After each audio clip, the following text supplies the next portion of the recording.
You wanted the best, and you got the best. The hottest band in the world, Kiss!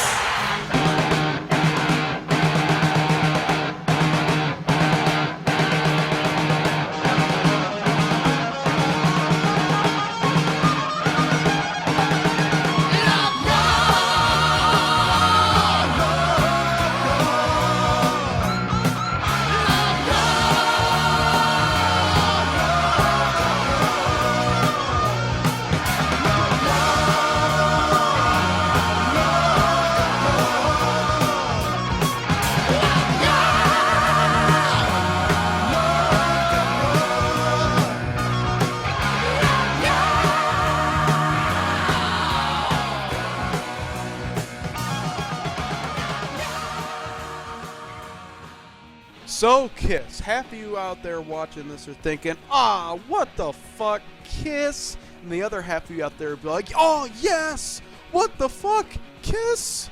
Why is that? Well, that's because Kiss, although one of my favorite bands of all time, are one of the most polarizing rock bands of all time. So much controversy, so much drama, so much bullshit. Of course people are going to get pissed off. People are going to be there in the comments going like, why are you reviewing this band that's nothing but a gimmick and sellout, and they just market themselves in Kiss action figures, Kiss lunchbox, Kiss underwear, Kiss condoms. Well, sometimes you just have to take a step back and ask yourself, what do you think of Iron Maiden's Eddie? Because if you're okay with that, you're going to be seeing a shitload of Eddie. And guess what? There's Eddie beer, there's Eddie mugs, there's Eddie blankets. Come on. It's the same shit. Who cares? Honestly, all that really matters is the music. And Iron Maiden and Kiss are way musically more important than their gimmicks anyways. The fans couldn't give a shit about the merchandise. What they're there for is the music. But they're a bunch of douchebags. Well, yeah, that's the truth. Getting into Kiss, you have to realize that there's not going to be really any relatable members out there except maybe Ace Frehley because he's kind of nice nowadays. But even back in the day, he was a bit of a dick. You know, Peter Criss is a bit of a dick. Vinnie Vincent is a complete asshole. I've heard some bad things about Bruce Kulick. I mean, maybe Mark St. John and Eric Carr are also off limits, for sure. I mean, I've heard really good things about Eric Carr and that he was a funny guy, but, I mean, who knows? He's dead now, so we don't know what he's like, would have been like nowadays, but he seemed like he would have been a nice guy. But anyways, we'll talk about what I think of each member as we go along. But just because everyone wants me to get out of the way, we have to talk about Paul Stanley and Gene Simmons, the two biggest assholes of the bunch, the two that are still there to this day. And I have to say, I actually much prefer Gene over Paul, because Paul, in his book, all he does is just bitch and complain, and this guy's an asshole, this guy's an asshole, everyone around him is an asshole. And when everyone around you is an asshole, I'm pretty sure you're an asshole, buddy. But Gene is completely different. I respect Gene. Want to know why? Because he's a bigger asshole, but he will admit it, and he is blatantly honest about it. And honestly, he's pretty fucking hilarious. I mean, come on. He has an album called Asshole. He gives no fucks. My favorite stories are actually recent stories of his. Like when he went on Fox News and was going around the hallways clonking people over the head with his book, commenting on how hollow their heads sounded. And he stormed into a boardroom meeting, exposing his chest, saying, "Sue me, ladies." Perfect gold, hilarious, trollish Gene Simmons.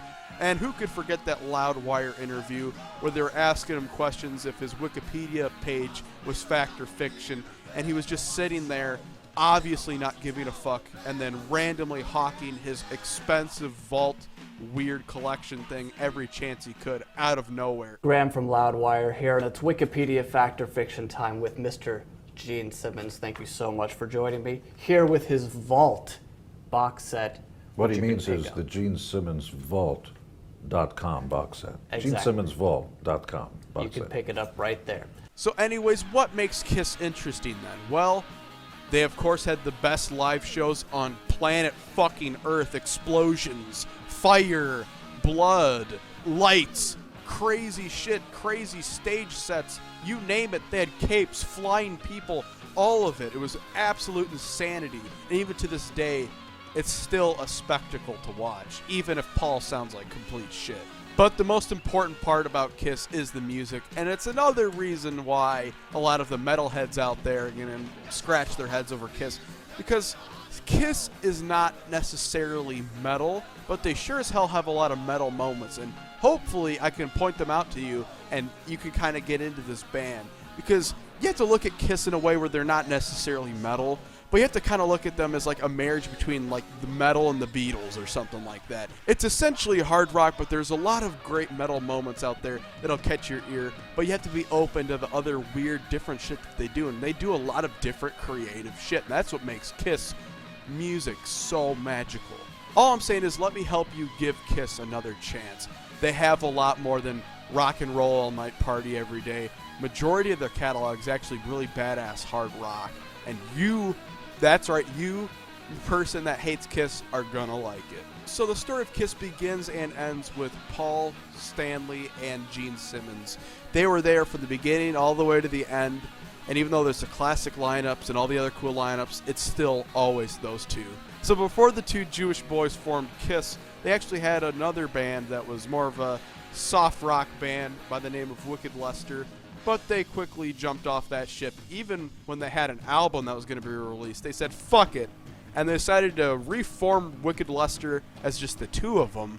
They eventually would change it to Kiss, but before they did, they decided to go look for more shitheads, as they put an ad out in the paper asking for a drummer, and they sure as hell got one, a guy by the name of Peter Criss.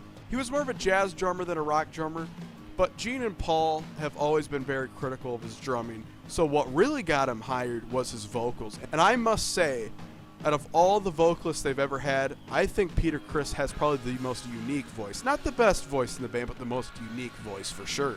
Now, before they would get a fourth member and solidify the classic lineup, the three of them were experimenting with their stage shows and with their appearances, and eventually would land the classic makeup that we would all know. But before they did that, they needed the fourth member to seal the quadrecta.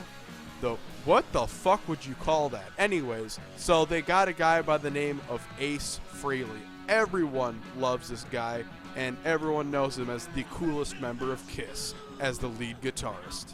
Now, Ace caught Gene and Paul's attention in the audition, not by his amazing guitar playing or anything, but by the fact that he wore two different pairs of shoes, because the motherfucker was always whacked out of his mind.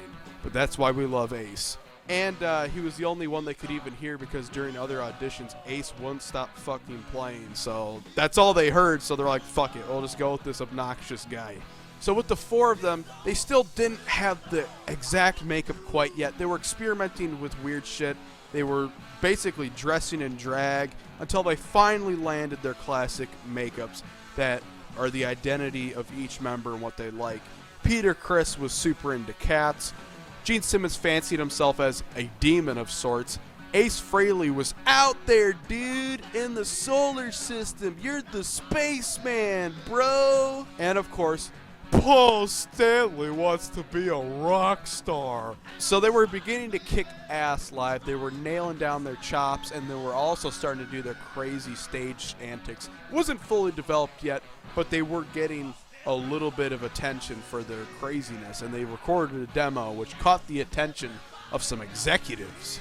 Most notably, they got the attention of a Neil Bogart and were signed on to Casablanca Records. So that because they were getting some support, they decided to start another tour and start slaving on the road, and then released an album. I don't know what the fuck. Usually when they get signed, they do an album, then a tour, but whatever the fuck was going on, Kiss were proving that they were a kick-ass live band, but also delivering their first important kick-ass debut album.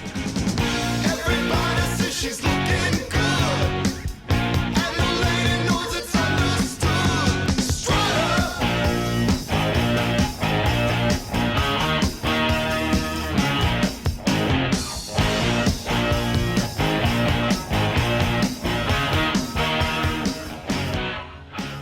So, Kiss the Debut, a classic album. In fact, if you're wondering out there, what album do I start with out of this sea of almost 20 fucking albums, actually over 20 fucking albums, Start with the first one. It's raw. It's, I don't want to say brutal, but it's definitely heavy as fuck for its time, for sure. You have basically a best of compilation here. I mean, come on. Strutter, Nothing to Lose, Firehouse, Cold Gin, fucking Deuce, Black Diamond. I mean, Jesus Christ, it's like hit after hit after hit after hit after hit of the early days. So come on, the track listing, Strutter. Paul Stanley makes his vocal debut, and I'll say this, Paul Stanley is one of my favorite vocalists of all time, especially in the metal years when his voice really, really suited that type of music with the crazy falsettos. This man's range is incredible. It doesn't matter if he might be a little bit of a flamer. Who the fuck cares?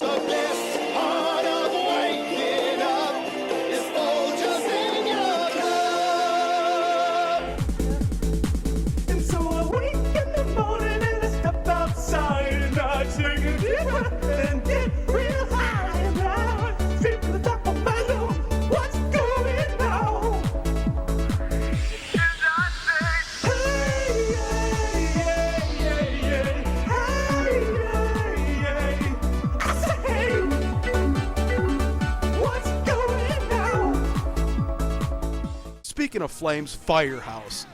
A song that Paul Stanley wrote and sings, but Gene Simmons is quite literally on fire with the song every time they play it live. Why? Because this is the song that he would notoriously exude flames from his mouth to. And then we have Ace Frehley making a songwriting debut on Cold Gin.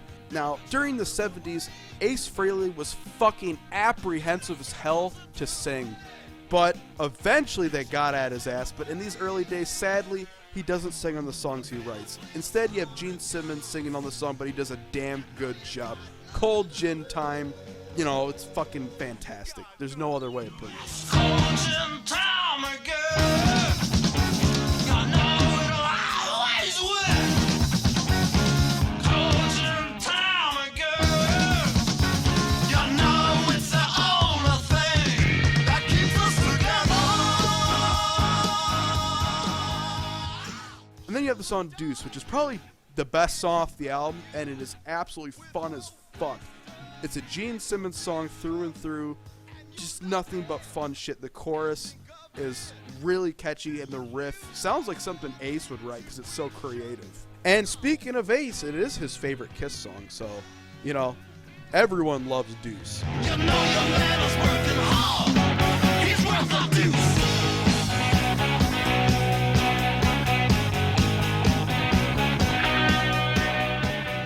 And then Peter Criss makes his vocal debut on a very, very good track on the album by the name of Black Diamond. This one is about a prostitute, and the chorus is fantastic, and it shows off Peter's very unique, amazing voice on that incredible chorus. But my favorite song has to be the Paul Stanley kick-ass song that you could tell Gene Simmons really had a hand in this because that bass riff in there almost sounds like an Iron Maiden gallop. It's heavy as fuck. I'd consider it metal, and Paul's vocals are at top form on 100,000 Years.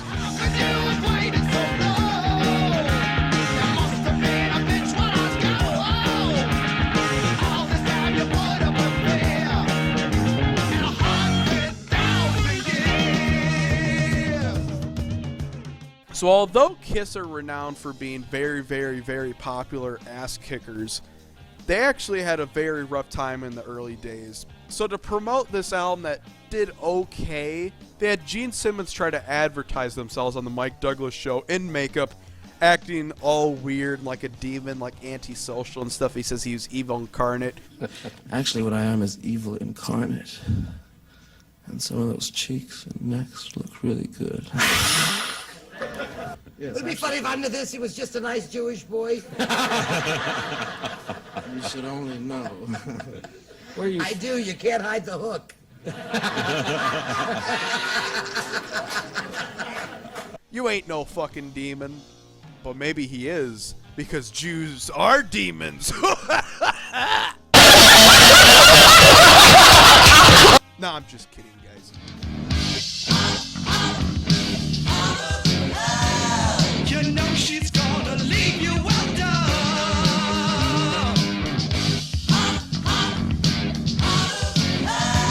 She'll burn you like the midday sun. Now, here we are at Hotter Than Hell, and right off the bat, although this album is amazing, one of my favorites, right off the bat you can tell that there's something wrong with this album sonically, and that is the production. The production sounds like a wet fart in a storm drain, but it also sounds like the bowels of hell. Ooh, spooky reverb, ooh. But what really happened is the producer majorly fucked this album. But I would argue it actually aids the sound of it. It sounds like it's in the bowels of hell. It sounds really unique. No other album sounds like Hotter Than Hell. And it's not like it's unlistenable or harsh. It just kind of sounds more muddled and fucking reverb drenched. Who cares? Now, another interesting thing about this album is that of all the early albums in the 70s, this is probably the most metal one. That's right, metalheads. You will like this shit. You could tell that they were definitely listening to Black Sabbath and Led Zeppelin and shit like that. Especially Mr. Ace Frehley, that wrote the heaviest motherfucking songs of the album. Sure, you have the title track, which is heavy. Sure, you have some other more rockin' songs, but the stuff that Frehley wrote was ridiculously kick-ass. You had Parasite. Once again, Gene was pressing Ace to sing it.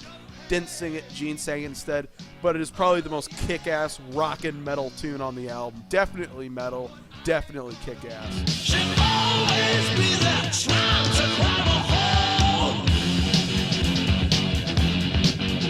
She thought she knew that, but she didn't know.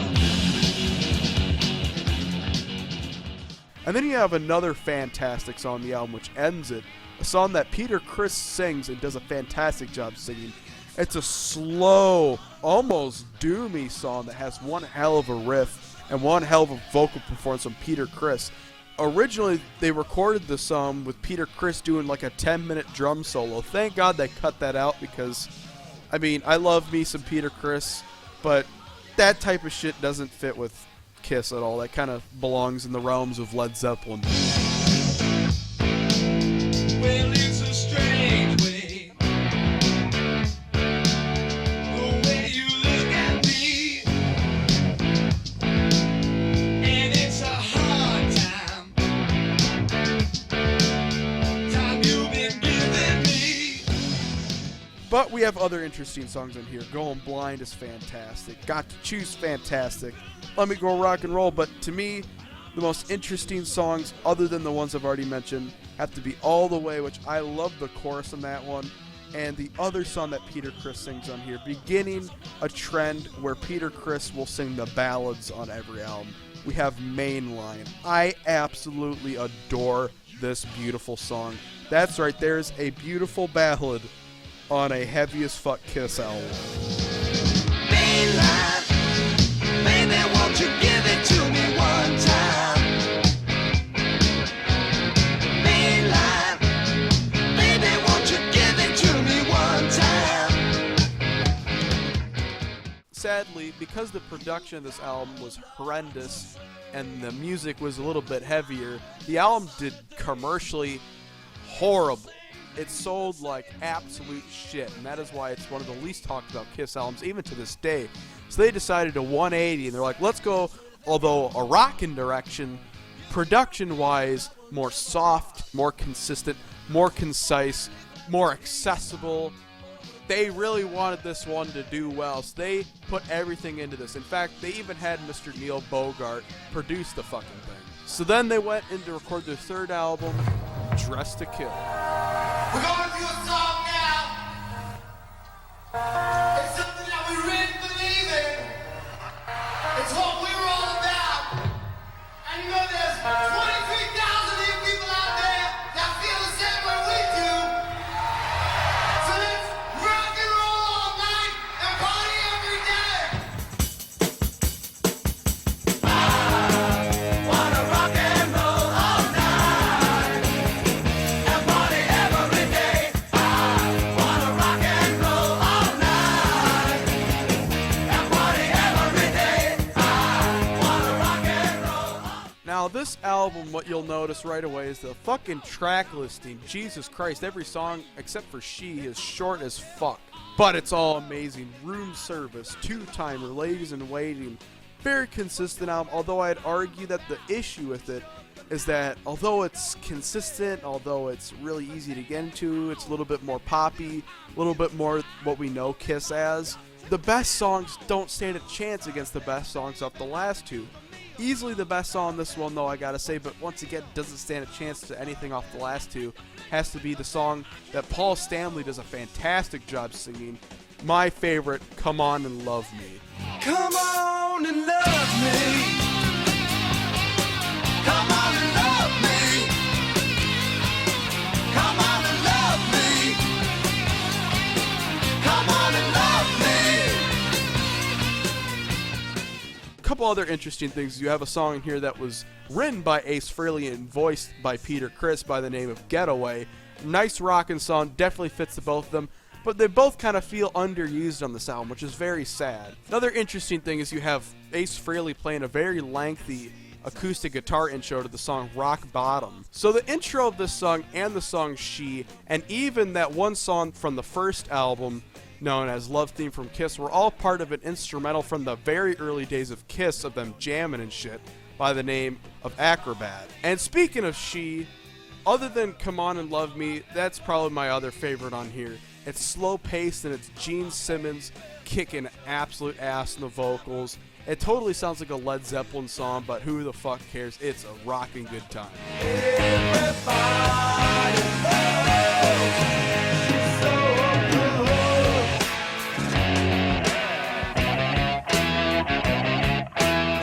And of course, the last song, Rock and Roll All Night, Party Every Day.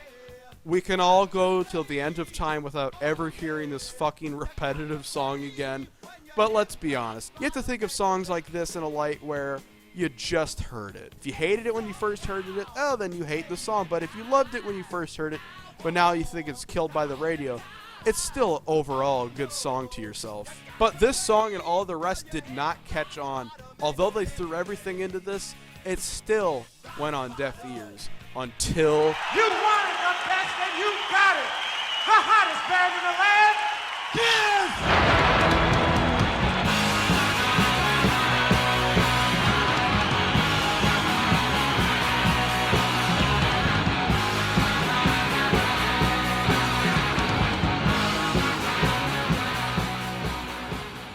For some fucking weird stroke of luck, they decided, well, here's our last chance of trying to put life in the band. We'll have them do a live album, because the band kicks ass live and everyone likes them live.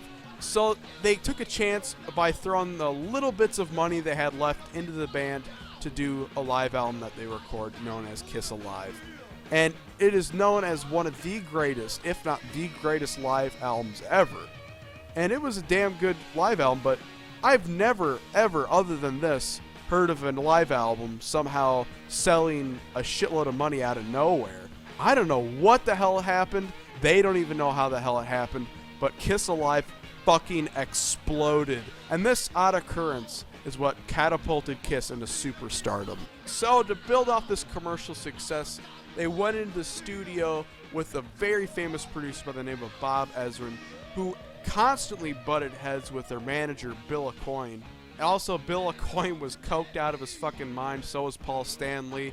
In fact, speaking of Paul Stanley and Bill Aucoin, Paul Stanley in his book alleges that Bill Aucoin was a pedophile, which is interesting. But Peter Criss was coked out more than anyone else, to the point where he lost his skills, and Bob Ezrin forced Peter Criss to use a metronome because he was playing so fucking sloppily. He called his metronome the cat box, and every time Peter Criss messed up, he'd hit him with something. So all these coked out monsters decided to put away their differences and unite in the studio to record what became their most popular album of all time. One that took a different approach, though. A bit more commercial rock, known as Destroyer. Hard life. It's not always this glamorous, but I enjoy it. Can I have one? I love you.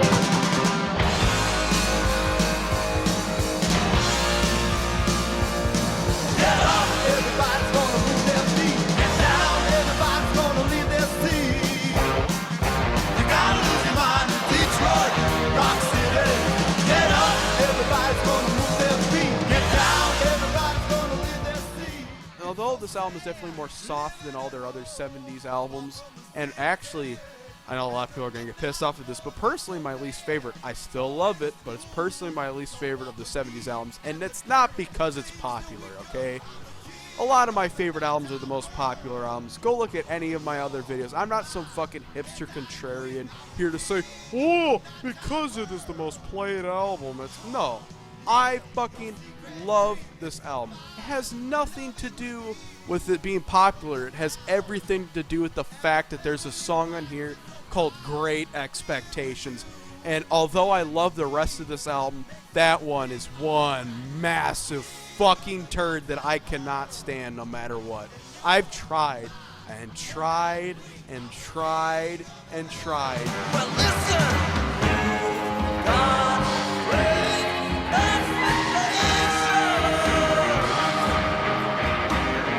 You've got great expectations. But let's talk about the good stuff. Although I said it's a softer album, it starts with one of their heaviest, most kick-ass rockin' songs, Detroit Rock City, which, if you don't know the history of this song, at the beginning you hear audio of a guy, fixing his car while listening to the radio, and you hear there's going to be a Kiss show, and he's driving his car to the Kiss show, and he gets into a car wreck.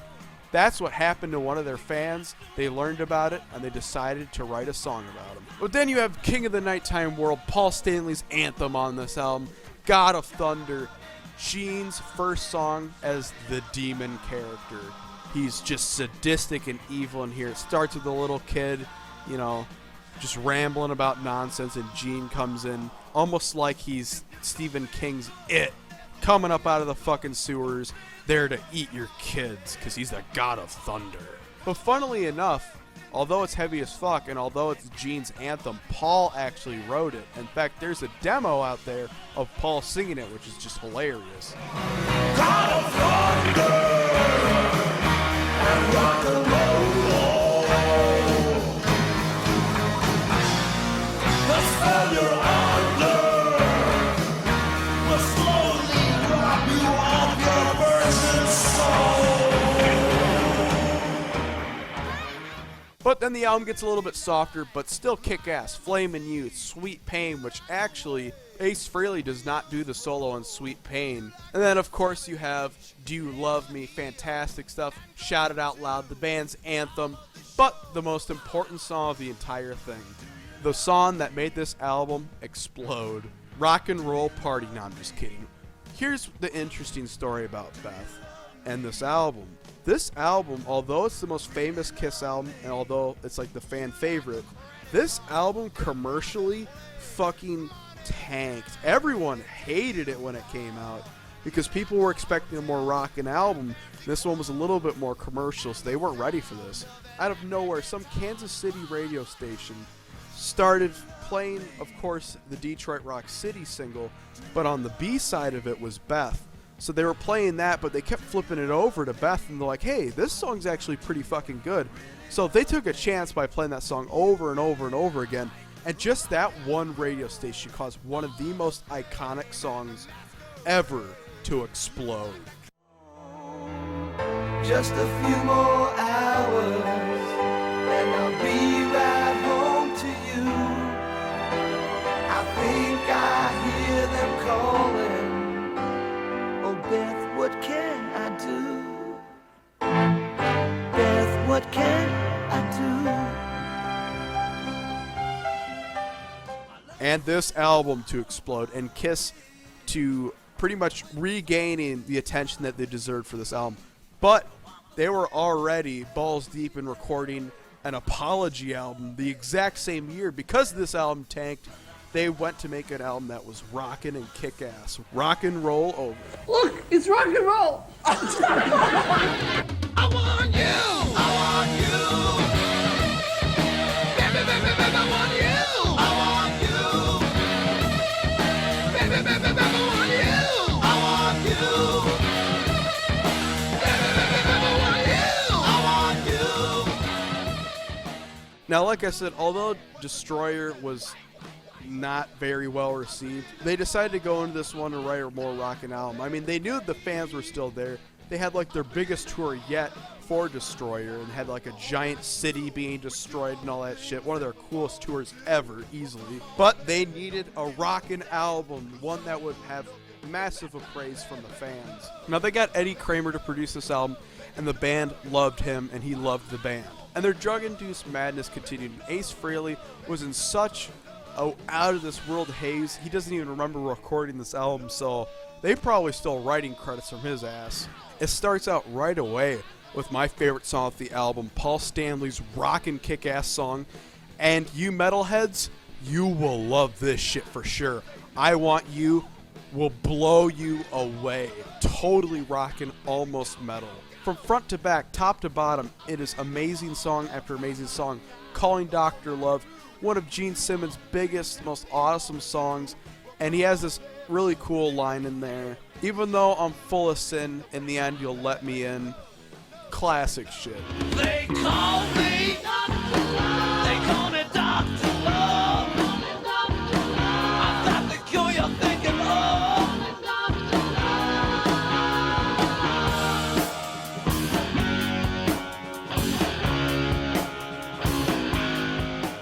Other Gene Simmons classics on here, Ladies Room, Love 'Em, Leave 'Em. I mean, come on. You totally want this man dating your daughter.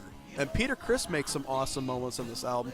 You have Baby Driver, which is written by him, and it's a weird one, but I fucking love it. It is by far the most different song on the album, but it's really good. And then you have maybe my favorite Peter Criss ballad of all time, Hard Luck Woman.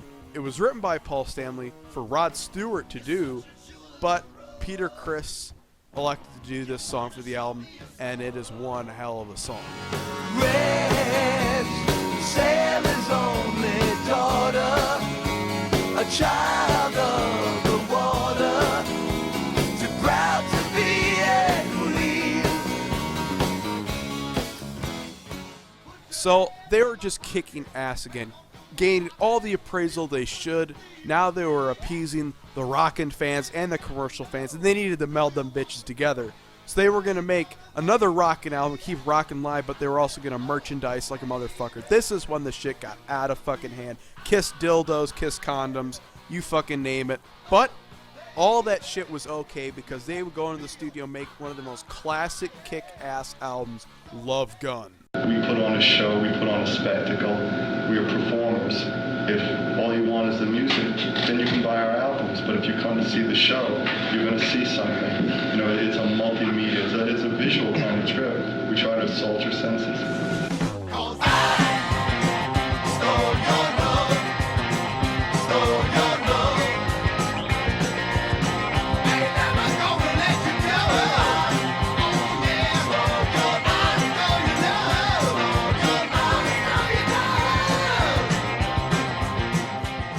I love me some Love Gun, but I gotta be honest with you, this one was a grower for me. It was actually my least favorite from the entirety of the 70s for a long, long time.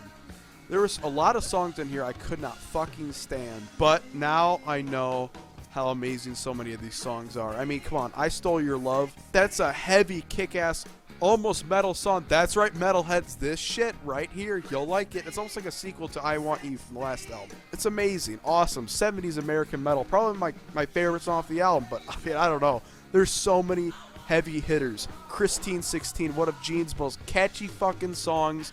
Shock me. They finally convinced Ace Frehley's reluctant ass to finally not only write a song and get credits for a song, but sing the bitch too. But he was so shy trying to sing this shit that no one was in the studio. He had the lights off and he was laying down. But after it turned out pretty well, he came out of his shell a hell of a lot more, like he should, because the motherfucker is awesome. And he has a pretty cool, unique voice. He's got like this edgy teenage rebel vibe to his voice, and that's what makes Ace awesome. Shock me, make me feel better. Shock me, put on your black leather.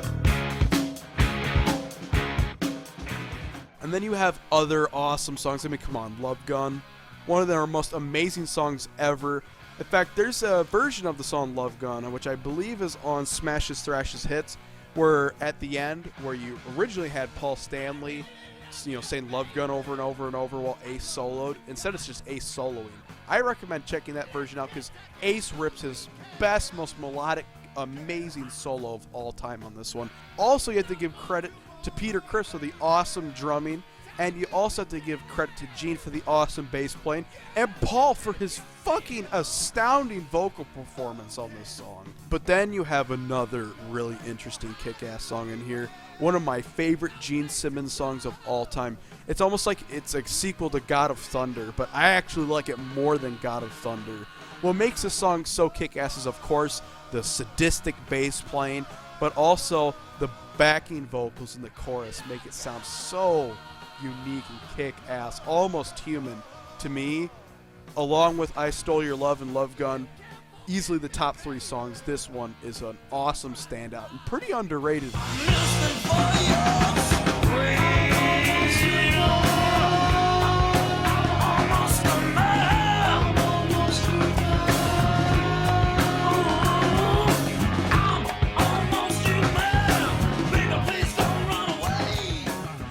Although I've grown to really like Tomorrow and Tonight, used to fucking hate it, but now I realize it's basically just rock and roll all night, party every day, but backwards, with Stanley singing it. Instead of I want to rock and roll all night and party every day, on this you have tomorrow and tonight, want to rock all day, want to roll all night. It's the same shit, and then they just repeat it a million fucking times. That's the issue with both these songs, but it's still a pretty decent song. Tomorrow and tonight, tomorrow and tonight, we can rock all day, we can roll all night. Tomorrow and tonight, oh yeah, alright. Love Gun is truly a fantastic album, with one of the greatest album covers of all time. I mean, look at that shit.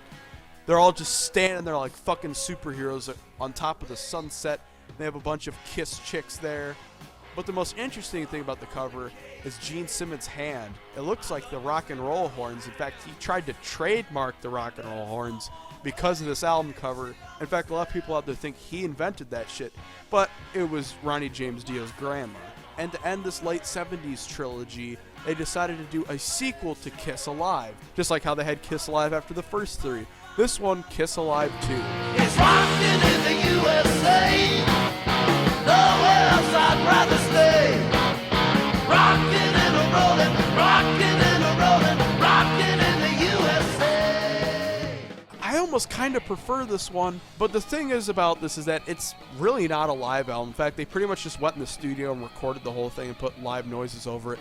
However, what's interesting about this live album is that side 4 of it actually contains pretty much album-grade material. You have one cover in there, Any Way You Want It, and no, not the Journey song, but you have a bunch of really cool kick-ass songs in here, Rocket Ride being the best of them. From the start you wanted to fly. I got the rocket and you want the ride. Take a rocket ride.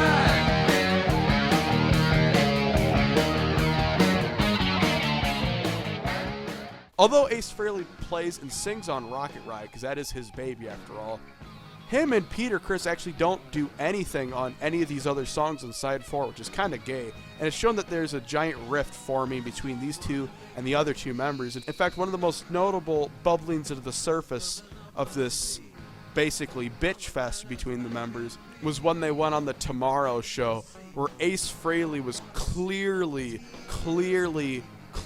on something, laughing his fucking ass off, and you could see Gene Simmons and Paul Stanley just sitting there sulking like they wanted to choke him out. But you're kind of like a spaceman, huh? No, actually, I'm a plumber. On the side. Look. Well, listen, I got a little piece of pipe backstage I'd like to have you work on. Tell me about it. Oh, you love it, but I'm in bed.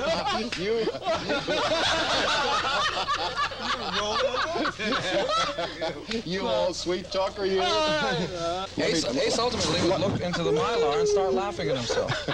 I thought he liked me, because I'm having a rotten time, right, Tom? I'm having an awful time. Take it easy. It'll get better. We'll hope so. But Kiss Alive 2 marked another change for the band. Although with Love Gun, during that time they were marketing and merchandising like fucking crazy. Now they were starting to appeal to kids, which kind of turned off Ace because, you know, he was not really a childhood hero type. He was kind of a sleazy rocker. Kiss Alive 2 came with little tattoos for kids, and then they did the whole movie thing, Kiss Meets the Phantom of the Park, which is one of the most hilariously awesome bad movies of all fucking time. I beg all of you to find this movie, buy the fuck out of it, and then watch it, because it is mind-numbingly autistic. And this began pretty much a downhill slope of bad decisions for the band, which kind of lost them a lot of credibility and commercial acclaim and everything. They were at the top, and because of these decisions, they started going down. Number 1 being the appealing to kids, number 2 being the movie, number 3 being the solo albums. That's right, bitch. We're doing the solo albums lightning fucking speed. Let's do them. They were contractually obligated by Casablanca for a good long while to have 4 solo albums. Once they hit this point, they were like, oh shit, yeah, we do have to do solo albums. So 3 of the 4 members had to scramble material together, while Ace, as you noticed on a lot of the past albums, there have been a lack of Ace tracks. It's because he was saving them all for a solo album, pretty much. So Ace went in with confidence while the other 3 pretty much slapped shit together to see what happened. So let's start with Peter Criss. Vaccinated with a Victrola needle, and I'm hooked on rock and roll. Hooked on rock and roll. Hooked on rock and roll. Now, Peter Criss's solo album is slammed by everyone. All the other 3 members hated this fucking album, but Peter loved it, and it pissed him off that everyone else hated it, and he demanded that this would have 2 singles on it. In fact, he was getting really bitchy during this era. I love Peter Criss, but boy, was he turning into a dick at this time. Just bitching and bitching and bitching. If you don't do this, I'm gonna leave. If you don't do this, I'm gonna leave. But in all honesty, although everyone hates the shit out of this album, I fucking adore it. In fact, I only dislike one song. That's the kind of sugar Papa likes. But come on. There's so many really, really good songs on here. I'm Gonna Love You, You Matter to Me. Now, sure, it's kind of a disco-y album, but I don't give a fuck. It's good as hell.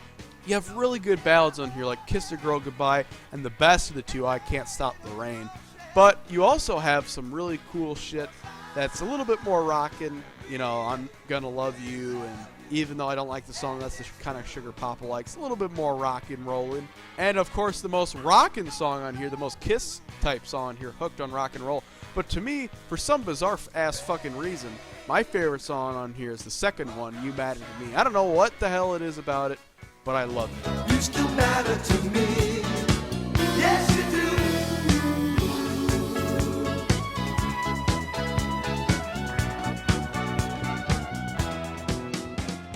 Now let's move our asses to Gene Simmons. He's the demon after all, so he must have a heavy kick-ass 70s metal album, right?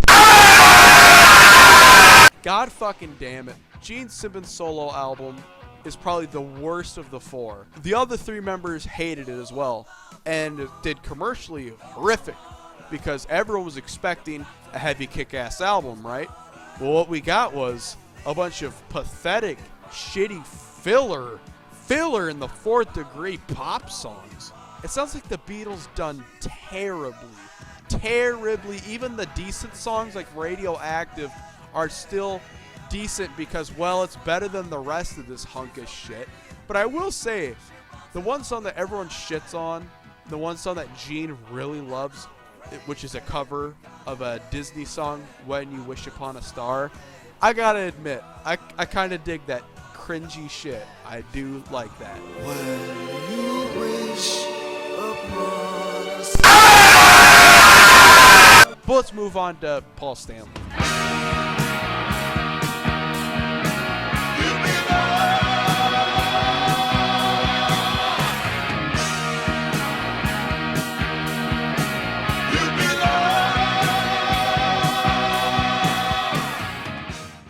Now, I love the Paul Stanley solo album. It's probably the closest you'll get to a Kiss album out of these 4.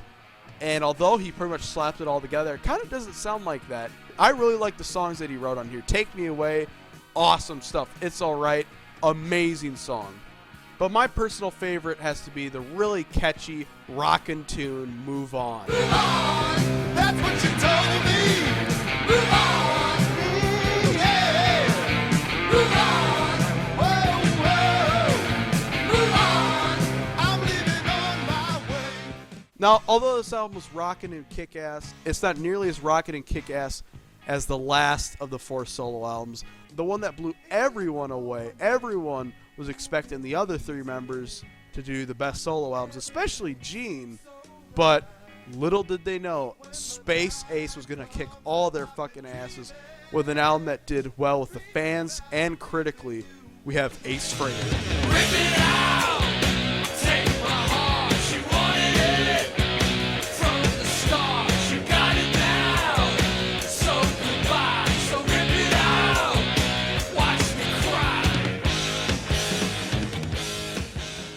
I mean, Ace just worked his ass off with this album. He did everything on it except drums, which is done by Anton Fig. But come on, you have so many amazing songs in here. Rip It Out, Spin Back to My Baby, Ozone, What's on Your Mind.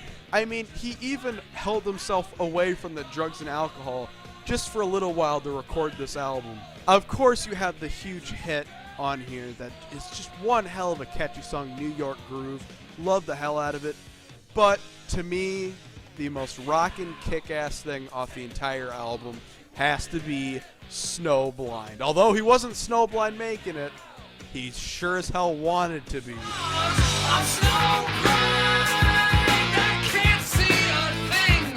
I'm snowblind, I don't wanna sing.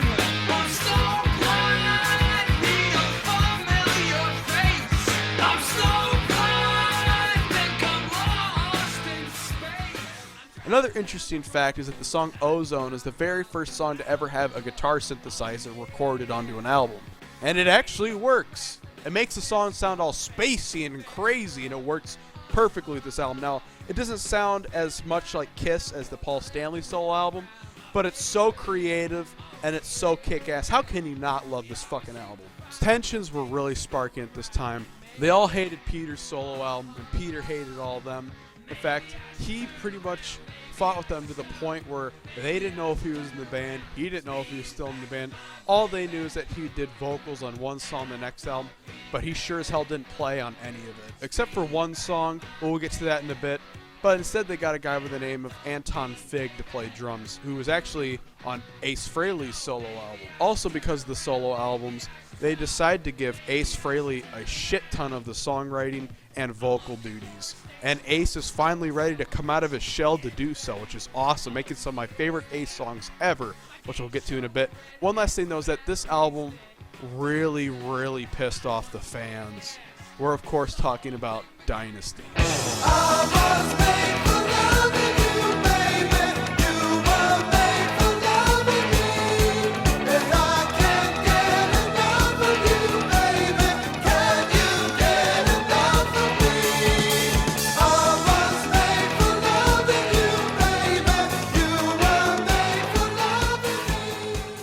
Now, why did this album piss off the fans? Right off the bat, they tried to appeal to the pop disco crowd, and as a lot of people call it, Kisco, but it didn't turn out well for them. In fact, it just pissed off a lot of people. But in this day and age, that song is actually a huge hit, and everyone pretty much loves it. And you know what? To all those Kiss fans that bitched and moaned about this song and still refused to listen to this album, guess what, dummies? The rest of the album is fucking awesome.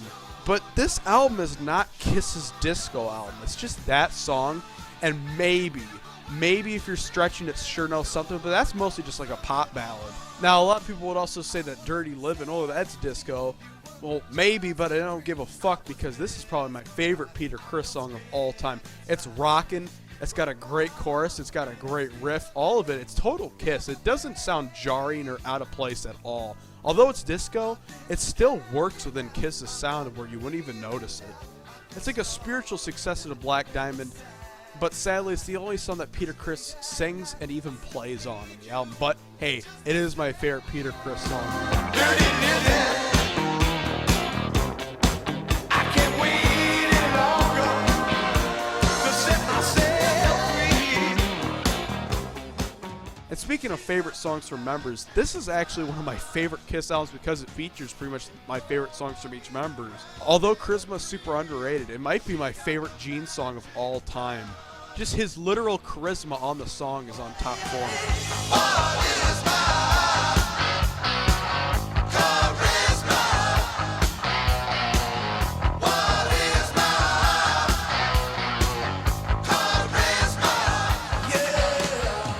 And then you have Ace Frehley doing amazing kick-ass songs in here. 2000 Man, which is a cover of the Rolling Stones, but Ace Frehley makes it his own. And you also have the last song he does on there, Save Your Love, which kicks so much ass. But my favorite Ace Frehley Kiss song of all time is also on this album, Hard Times. Totally delivering that rebellious vocal approach. The hard times are dead and gone, but the hard times have made me strong, and the hard times have made me see that the hard times ain't where I wanna be. And I gotta say, solidifying the whole, favorite songs from each member, I'm kind of stretching it, but I might say that Sure Know Something might be my favorite Stanley ballad. But there's some other ballads down the road that conflict with that. So it's definitely my favorite songs from 3 of the 4 members. Although there are some good Gene songs, so maybe 2 of the 4 members. I'll give it 2 of the 4 members' favorite songs, okay? Now, on the tour for Dynasty, they were really jumping on this idea of marketing to kids. In fact, they were dressed up as superheroes with the capes and the giant fucking high heels. And they almost had a giant traveling circus along with them called Kiss World, which would have cost so much fucking money to move around with them that would have been ridiculous.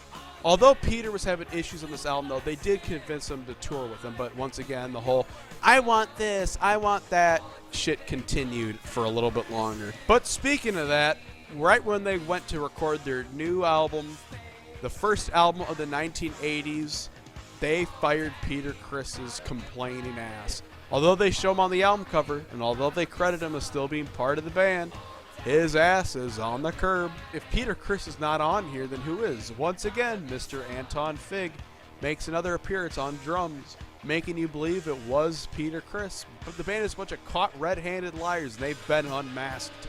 It has been revealed that it is not Peter Criss on this album. Everybody's heroes were always put down. That's what makes them heroes, They don't understand, only we do. We really understand what this is all about, Is that you? Crawling up my stairs. Is that you? Is that you crawling up my stairs? Is that you?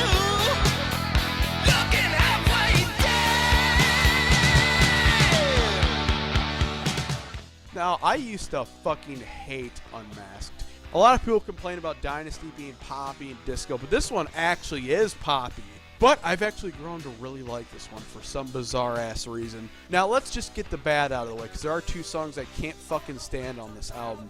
2 Sides of the Coin. Frehley does 3 songs on this one again, and one of them is a gigantic stinker. 2 Sides of the Coin sucks balls. And there's even a shitty Kiss podcast that's named after this song called 3 Sides of the Coin. And no matter how hard that balding, try-hard, band-happy douchebag tries to suck Gene and Paul's dick, you're never gonna get an interview with him, okay? Just give it up. Stop making these fucking edgy videos saying Eric Carr was just another drummer. Eric Carr was just another drummer.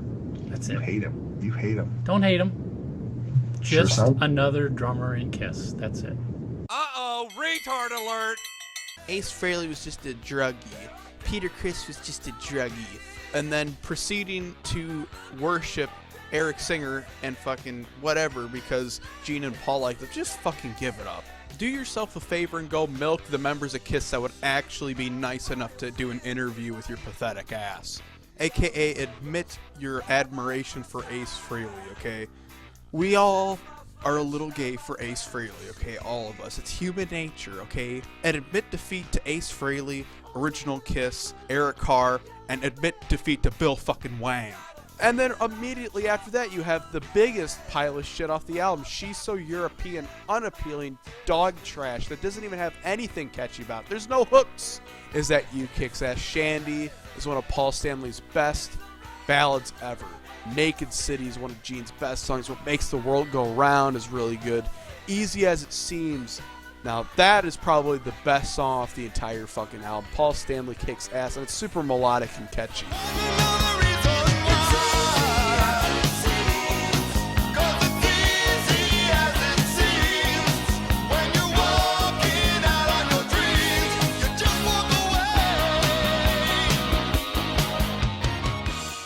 But there's another song here I gotta point out I was really liking, although everyone else hates it because the riff is bizarre as fuck. I gotta give it credit and like it because that riff is bizarre as fuck. Torpedo Girl, Ace Frehley's bizarre track on this album, is really, really interesting. Even if you don't like it, you gotta give it a listen because it is pretty fucking out there, bro.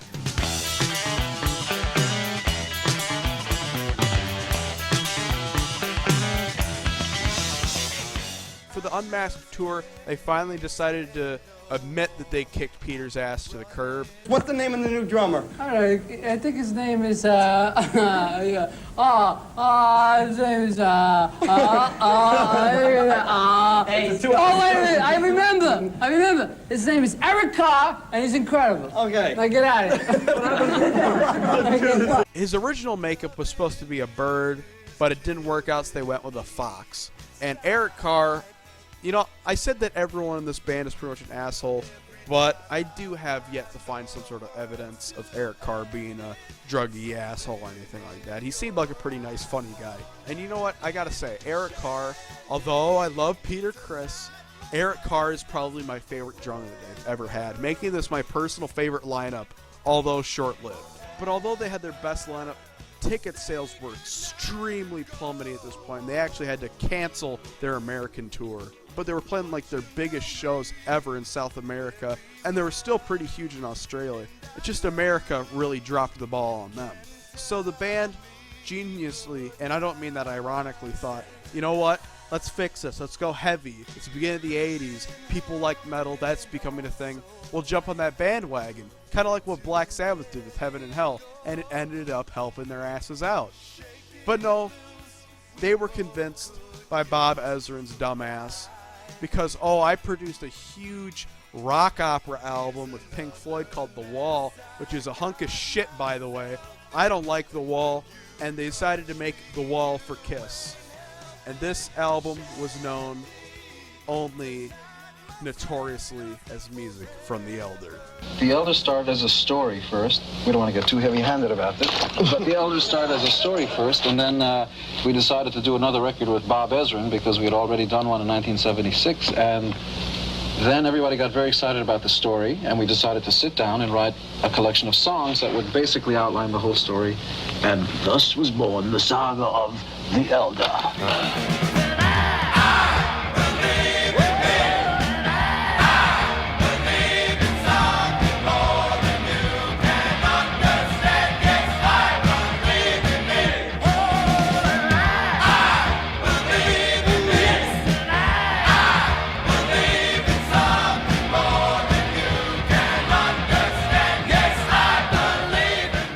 Now, a lot of the songs in this album were co-written by Lou Reed to help get them in this weird, bizarre direction that they were trying to go for on this. Well, not them, but Bob Ezrin. I have no idea how you convinced them not only to try to make a weird rock opera album, but to dress like a bunch of fucking weirdos.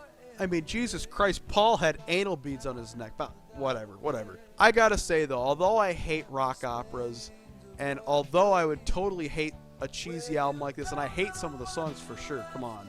Fucking Just a Boy and Odyssey, I hate that shit. But I gotta admit, there's a lot of songs in here I really enjoy, mostly in the second half of this album. But once you get to Dark Light onwards, that's where the album gets magical. I'm talking some good kick-ass shit that Ace Frehley could get into, Dark Light being his song on the album. Sadly, his only song on the album. And it is pretty much his last song with Kiss until the 90s. A dark light, a darkness never ending, a dark light, the devil gets his due.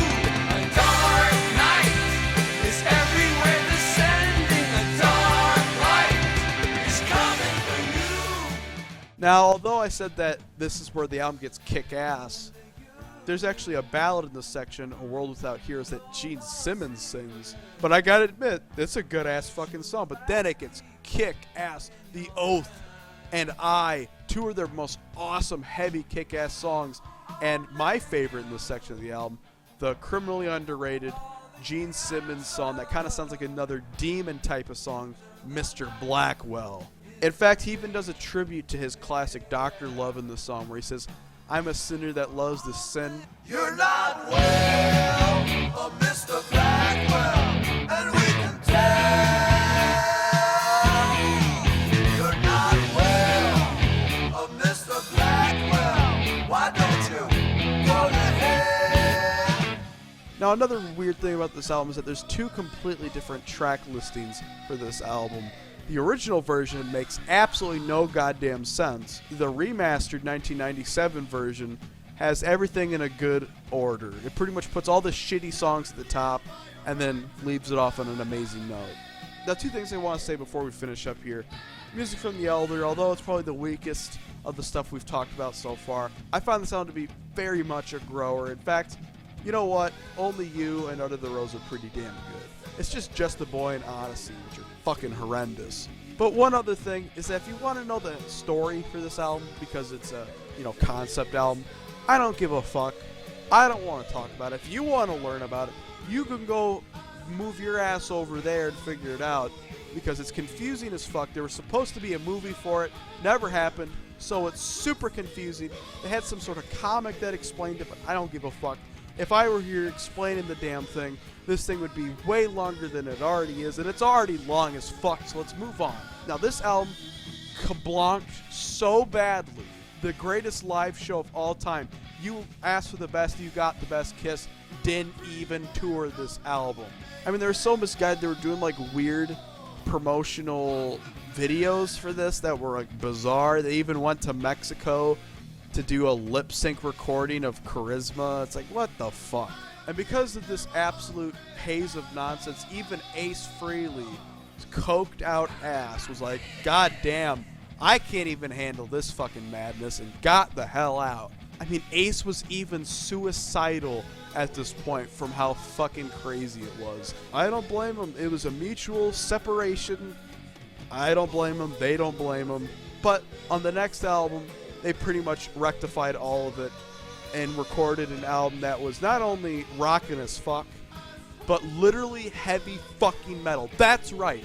That's right, motherfucker. This starts not only one album, but an entire era of Kiss albums that are under the label of musically being heavy fucking metal. And let's jump into this shit.